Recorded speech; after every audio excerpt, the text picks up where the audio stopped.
Greetings to one and all. Welcome to just monthly market outlook for the month July 2024. This is Vanita representing cPROFIT Wealth Management based out of Jayanagar, Bangalore. And let's get into global economy. See, just across the globe, we have been just seeing that the inflation is high and it is trying to settle down a bit. And let's anyway just talk about the Indian inflation story later. And then globally, just the inflation is kind of settling down. And as such, actually, just we could also just see some rate cuts happening, which we will see in the coming slides. And then global shipping freight cost is just going up. That means globally, just a lot of activities are happening around, and especially the e-commerce is taking off in a bigger way. And global manufacturing is rebounding. So this is JP Morgan's Global Manufacturing Purchase Managers Index, which shows that actually just in the last 25 years, the manufacturing has just gone more than 50% kind. It has expanded more than 50% kind.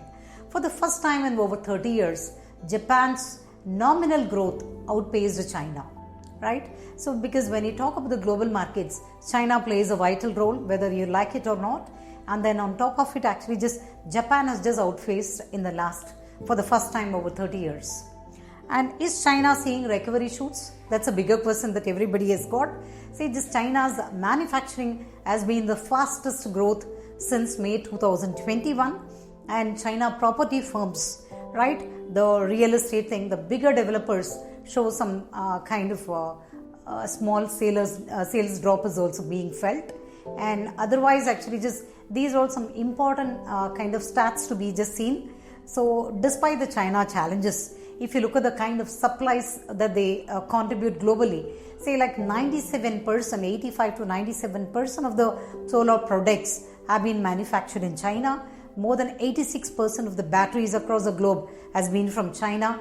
And then more than 50% of the smartphones have been from China. 70% and beyond from the air conditioner side is being contributed by China.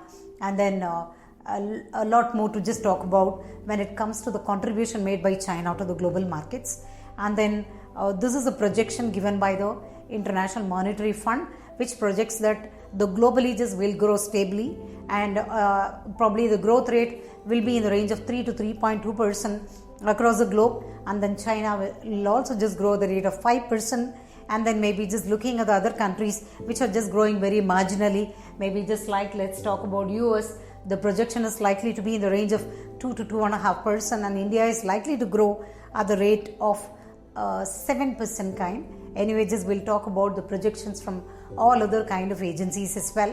And everybody is just hoping that Fed of US will cut the interest rates. And whereas actually just it is going to be a very slow race, it's not going to happen very immediately, because across the globe, whenever the elections are in place, the money percolation will be more than the inflation will be high. And the rate cuts may not happen in US also so easily, as they don't want the money flows to go out. And as you know, the US elections are forthcoming by just October to November, right? So just despite all those things, globally the rate cuts are underway. Maybe just right, you just look at some of the countries like Thailand and many, just Canada, as you know well, have cut the rates recently. Anyway, we'll talk about it in detail in the coming slides. How about the US economy? If you want to talk about the global markets, you have to talk about the US economy as well.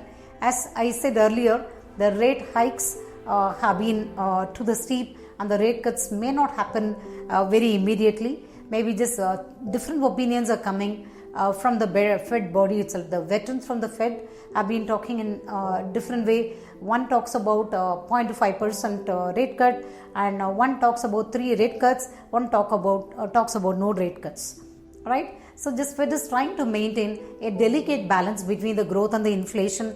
Otherwise, you will have to say hats off to the Indian Central Bank, which has just managed liquidity, inflation, the currency very stably all over. The risk of a US recession, is it likely to happen, is what we spoke in the previous month. And then again, actually the chances of having a higher recession or deep rooting of the recession is most unlikely, is what this slide says. And the US growth is fueled by debt. So what do we mean? Just right, US is an economy which is we used to call it as a credit economy with more than $20 trillion, $24 trillion is a global, that is US debt size vis-a-vis the GDP size, and it is likely to go double in another 10 years is what most of the stats says. So which is quite alarming, right?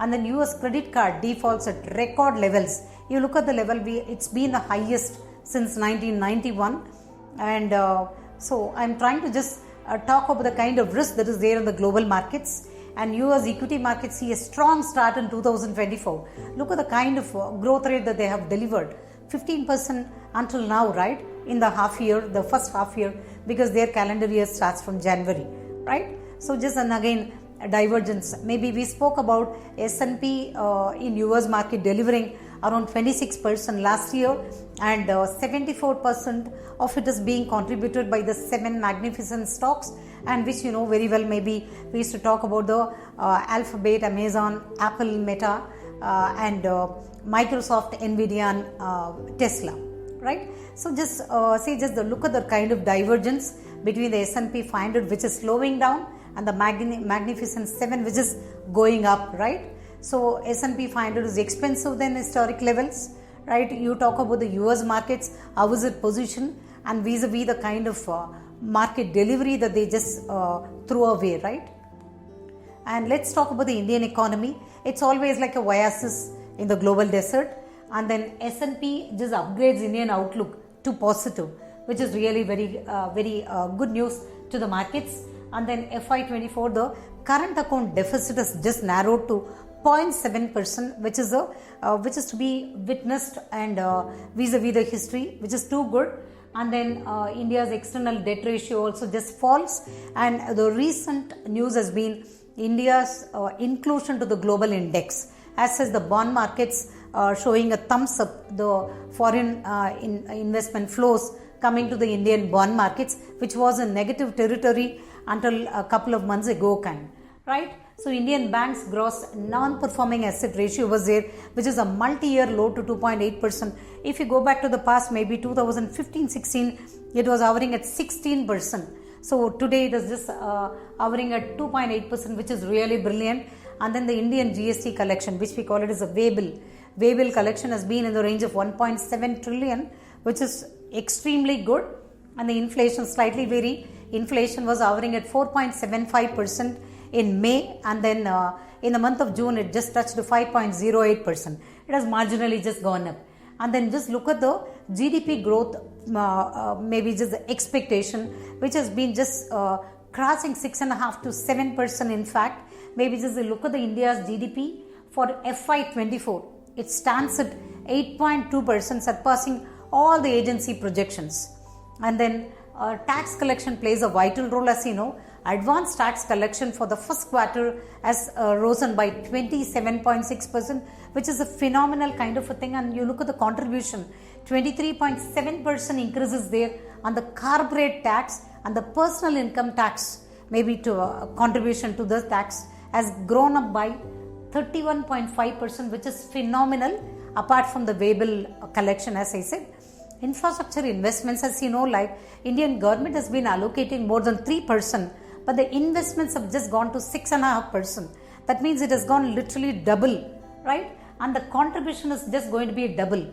As I said, on the expenses part, infrastructure expenditure is likely to be 3% in the Indian budget, and then it is when you talk about the contribution of that to the GDP is going to be 6.5%, which is really brilliant. And then the bumper dividend has been given by RBI, which is 2,10,874 crores, which has been a huge surplus to the central government. And then new sales and launches of the real estate at record highs in India. If you look at the trend, the blue line talks about the new launches and the grey line talks about the new sales, which goes hand in hand, which is really brilliant. And Indian households have higher savings and lower debt. So this is across the globe. It is a very interesting slide, I would say. See, just talk about the kind of black bar, which talks about 23.3% household savings of India, actually, and then the relatively you talk about the debt bar, which talks about 37.6%. As you know, we are number one in population in the global markets now, and you look at our actually just household debt has been the lowest vis-a-vis the other countries. Some of the countries are more than double of us. Say China is just having a debt of 62.2, the household debt I am talking about, vis-a-vis India, which is at 37.6. India is still continuing to be a cash economy. So India's share of world exports is rising day by day. You look at the blue color bar, world goods export share, and then world services export share of India has been on the rise, right? Continuously on the rise. Maybe as you know, the first export has been COVID medicine from India. India's FY24, the current account deficit narrows. It's been very all-time low, which is a very excellent news, and market is literally giving thumbs up for this. And the current account, this thing maybe just you constantly just write, we are at minus 0.7 level, maybe just compared to the yesteryear, maybe for the FY23 kind. And oil prices have just risen by 9%, and that is one thing which is an important thing to be watched, because it is having a good impact, positive impact toward maybe inflation as well as the interest rate. So the prices have just gone up, as you know. And then Indian rainfall has been just like quite positive with this hour. India tops the most in the emerging markets tracker. Say composite index score you look at. So where are we at 70? You look at the other emerging countries, right? Real GDP growth, you look at 7.8. So which has been really brilliant. And of course we'll have to closely track Indonesia and Taiwan as well, no doubt. And just look at the rest all parameters. CPI, just the consumer price inflation has gone up marginally, as I said, to 5.08 for the month of June. And again, how about the equity markets in India? So the corporate profit to GDP ratio climbs in 2024 to 4.8, right? So the corporate earnings are just robustly just going up, and which is contributing to the GDP ratio, and which is contributing to GDP rate. And domestic ownership vis-a-vis foreign ownership, this is a very important slide which I love it, because when you talk about the kind of contribution to the markets, maybe just like last 1 year 2023, almost all is being contributed by domestic institutions and then the retail investors, and then only by November foreign institutional investors started contributing to the Indian markets. Look at this trend. Say just like the ownership of domestic investors are going up vis-a-vis the foreign portfolioed investor. So foreign portfolios investors have started just marginally contributing to India. You look at, right, they have gone positive. June 2024, maybe just India has got 1,996 kind of fresh flows coming into India in terms of crores. And again, actually just India's weightage in the MSCI, that is a Morgan Stanley Composite Index emerging market, is constantly increasing, right? Earlier we were having lesser weightage, and this is likely to grow up with the inclusion or the increased weightage to HDFC Bank. And market capitalization to GDP growth, if you remember, during COVID we were hovering around 54 to just 60. Today we are hovering at 136. That says that the markets are high, obviously, just right. India's share in global market cap is increasing at a faster pace. That is something good to look at. And then this is something you'll have to definitely keep in mind. When the markets are all-time high, we are crossing 81,000 Sensex level, and then mid caps are just growing at a 37% premium to just historical average, vis-a-vis small cap 41% premium to historical averages, which clearly says only if you are an aggressive investor you can stay invested in the market. And again, right, one thing to definitely just look at is your risk profile and the investment horizon before you checking to which cap you can allocate. Right, these are some of the valuations just to get you an understanding. Our overall market price to earnings is hovering around 24.6%. One thing good to look at is when the Sensex was hovering at 50,000, our price to earning was closer to 34, whereas now the Sensex is hovering at 81,000, price to earning is around 24. So market cap contribution to just mid and small cap is definitely at all-time high levels, and then time has come for you to just probably just rejig your portfolio. If you have an investment horizon of short to medium term, say like with less than 4 to 5 years, then you should have overweightage to large cap if at all you want to be in equities, and marginally underweight to mid cap and very much underweight to small cap. And then actually just be prepared for the volatility. As we said earlier, more than just 70 countries have been facing election, and almost all are in the face. And by this year end, the important elections like US and UK are going to be there, and as such the money percolation will be more, and then the oil prices are relatively high. These are all something you'll have to keep in mind. and then the rate cuts are going to get delayed, and please keep all those things in mind. How is the debt market outlook? Maybe just globally. Globally, as we said, some of the countries have just cut the rates. Last month, actually, just Canada, maybe just Euro, and then maybe just Sweden and Swiss, and Brazil, Chile, and Colombia, and Peru, Serbia. All these people have just cut the rates. Some countries have been magnanimous, and most of them have been in the range of just 25 base points. So, foreign inflows in Indian debt rise to just 34 billion INR just have come to the bond markets with the inclusion of India to the global index. That is a welcoming news, maybe just right. Good thing to the retail investors is right, wherever they have just invested in the long-term government securities. Even those things have just rallied with the premium, have started rallying with the premium. We spoke about the marginal hike in the consumer price inflation. RBI is actively just managing, thumbs up to RBI, and then thumbs up to RBI for two things. One is actually just maybe for managing the liquidity better, and again giving just 2 lakh plus kind of huge kind of crores to Indian government as dividends. Like time to accumulate the long-term bond funds. Maybe just one should start just looking at really like a corporate bond kind of a quality kind of a portfolios, as well as dynamically managed actually just bond funds, despite the taxation that is there, because the bond funds even though carries the same taxation like your fixed deposit, still actually just it diversifies the portfolio, right? So good to allocate to long-term bond funds now. Then union budget is one good thing to be witnessed. Maybe just in the forthcoming days. On 23rd, the budget is going to be announced, and then these are all something to be watched when it comes to the bond market and gold. Maybe this has been the past need not get repeated, right? So maybe just right for the half year we have seen 14% growth rate in gold, and for another half year also you may see a positive figure from gold. It may not be a double digit, maybe a single digit, because when crisis settles down, gold may not be the most spoken asset class. Having said that, actually just globally the reserves to the gold has gone up to 17.6%, and actually just capital markets see a rise in the household flows. And then you look at the kind of an allocation, we talk about India, right? So just allocation to mutual funds and other assets, mutual fund shares and debentures are just 7% in India.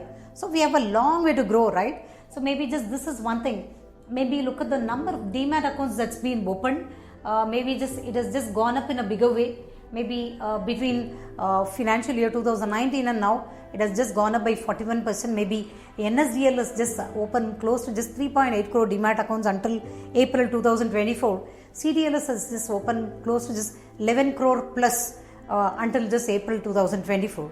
Right? Evolution and just average wealth per adult. This is really stunning. Okay, US holds more than 38% of the world millionaires, and Western Europe holds 28% of the millionaires, and then mainland China holds 10% as that contributes to the world millionaires. And if you look at right, maybe China's contribution, this is just equivalent to the sum of Japan, India, Indonesia, South Korea, Singapore and Thailand. So that means, right, we are going to just have much more millionaires in the coming years. By 2028, the number of adults with wealth over $1 million would have risen to just 52 out of 56 market is what UBS Global Wealth Survey says. And global index performance may be just right. Globally, just last 1 year return has been around 20%, and emerging markets have just delivered 9.5%. You go to the 3 year, globally just the MSCI World Index has just delivered 5.1 vis-a-vis the emerging, which is just minus 7.7. So that means lot more to go in the emerging markets. And when it comes to just domestic in India, so the last 3 year performance has been 14.9 and last 1 year has been 26.6. So don't you feel like more monies will come to India? So India's equity mutual fund inflows hit record high in June 2024. Say like it rose to 17% to just with a high of 406 billion rupees infusion, which is equivalent to $5 billion, right? Which is too very robust. And you look at the SIP flows. So there was an article which was just written by written in a Tamil magazine. Maybe you would have heard of Mr. Gurumurthy, just who is was part of Arthakranti Samsthan of Government of India as well. maybe just write some of their contributions have come in the year 2008. The important article is like, who saved India? The concluding point would be Indians saved India. The same way, right, this year, right, you can invest confidently in Indian equity markets if in case your investment horizon is really just like 7+ years, because even the systematic investment flows from India alone has been record high in June 24 with 212.62 billion rupees, and it has been consistently growing, right? So the forthcoming thing, as you know, like is budget. The key focus areas in the forthcoming budget would be manufacturing expansion, what is the government is planning to do for the Make in India, another thing, the infrastructure development, and then again the energy independence, the agricultural reforms. Maybe I know that given the coalition government in place, maybe some of the reforms like land reforms, agricultural reforms, and P will be quite challenging, but still these are all something which they are going to talk about in the budget is what we hope. And then actually just PLI scheme, maybe production linked incentive which is going to continue, healthcare and insurance, and which is going to be one of the most spoken, and urban and housing infrastructure, and cut in direct taxes is something we are hoping. We don't know. So this entire presentation comes with a disclaimer. Thank you so much for watching, and the disclaimer is going to be the information provided in this profile booklet or in this presentation is true to the best of our knowledge. It's solely prepared to just create awareness about our services and the processes adopted by us in identifying the right investment pattern for our investors. The views expressed herein solely just is based on our individual expertise, and we have taken views from different kind of sources as well. And thank you so much for watching, and see you once again. Bye.